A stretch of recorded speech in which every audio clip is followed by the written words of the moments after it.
Can we do some predictions? Let's do do it. this. There's been a lot of other big stories, some just happening, including this Micah Parsons trade. This whole scenario is wild. Like, he's now a Packer, blockbuster move, shaking up the NFC North and really signaling a shift in power, right?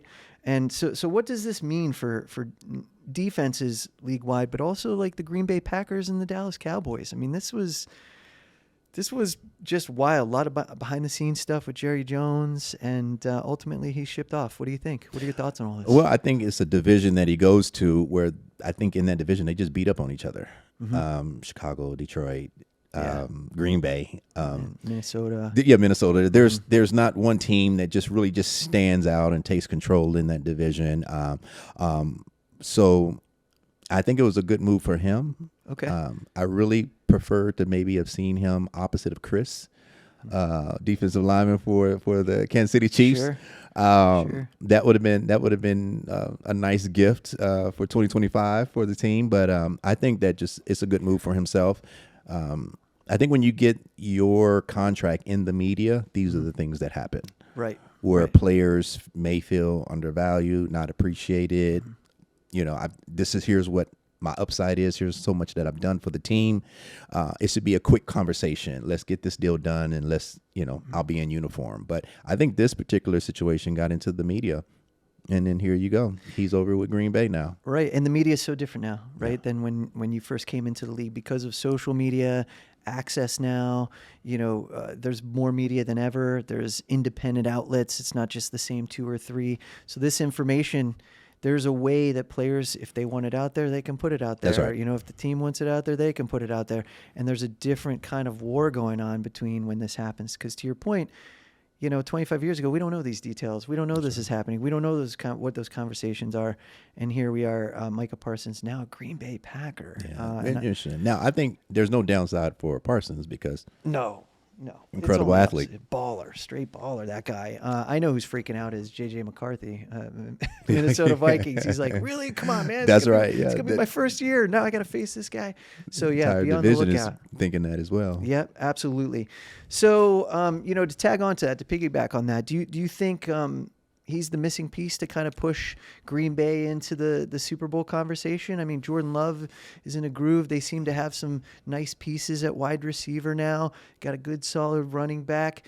You upgrade your defense like this. Are they the new Washington Commanders this season? Well, I think it's definitely an upgrade with Parsons being there. I don't think it elevates them to that status yet. Okay.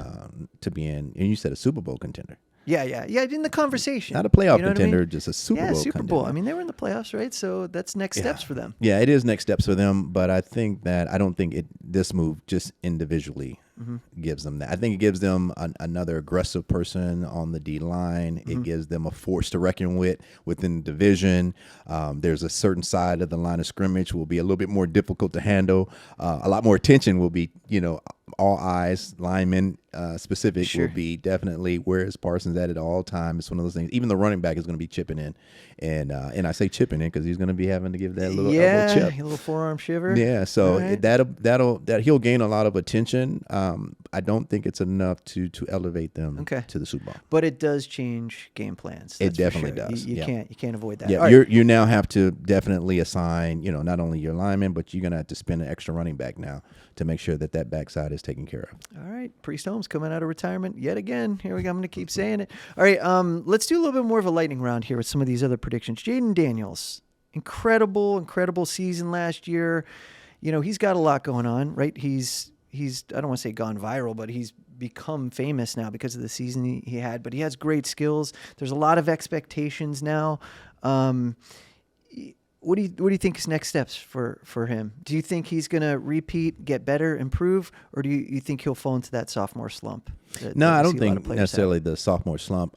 The thing that I would think that Jaden Daniels would have done over the offseason is to make sure just physically fit, that he has everything that he needs in order to approach this season from a standpoint physically. Okay. In terms of just the mental capacity, I think he showed that, last season. Agreed. Especially for such his a leadership, young player, as being so young and showing the leadership qualities, and then also when the game was on the wire, he stepped up. and made the pass. He stepped up and made the play. So I think high expectations are still there for him. Okay. I think he'll be fine. All right. Do you think we'll stick to that position? Do you think that any other QBs maybe we're sleeping on? You think you're going to break out, have more of a breakout year this year than they did last year if it is a rookie, or do you think there's any rookies coming in now that are going to make a difference like Jaden did? Well, when I think of rookies, the one thing, even when I talk to former players, it's always that hard transition to make it from college into the league. And the only transition in that piece is the speed of the game. Okay. Because I believe college football is very fast. Sure. It's very fast. Sometimes it could be actually faster than the NFL. If it's designed that way, sure. If it's designed that way. Yeah. But I think that's the biggest transition. So for most of the younger guys that are coming out, if they can make that transition quickly in terms of getting comfortable with play calling, especially quarterbacks, and then also the height of the line and the size of the line, that's one of the things I think is the biggest difference makers, is that when you go into the league, you've seen big men, but now you have the best of all big men now. Sure. Playing in that situation. So I'm not actually sure who I would choose. Would say that would be kind of like one of those players. You want me to throw something out there? Should I throw out Bo Nix? We did talk off record on that, so I didn't want to jump on him. Oh, that's cool. I didn't want to jump on him like that. I appreciate that. Yeah, I don't know what it is, and we can close out this part of the show with this. When it comes to sleepers or people maybe we're not paying enough attention to, I don't know what's going on in Denver right now at the moment, but they have a sick, nasty defense, and I feel like Bo showed flashes, at the end of the season, and you've got some nice pieces there in place, and I think he's going to be off and running this year. And I think they're going to bring that offense to match that defense. And I think they could be, as I said before, the Washington Commanders of this season. I think they're going to make a little bit of a deeper run. Yeah, you think so? I do. Yeah. Well, I have a weird feeling. I think towards the end of the season last year, you could really see during that season how just the confidence grew.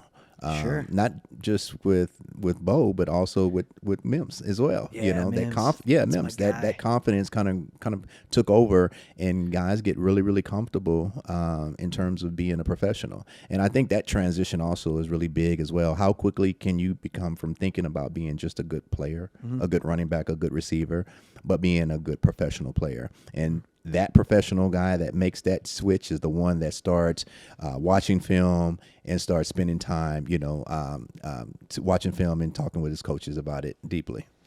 That's going to be my sleeper fantasy pick, by the way, Mims Jr. I got him on all my teams that I drafted this year, so he better do well. He better not be a sleeper. I'm sure he will. Better not be a sleeper. All right. Holmes Stretch is exclusively brought to you by Bet365.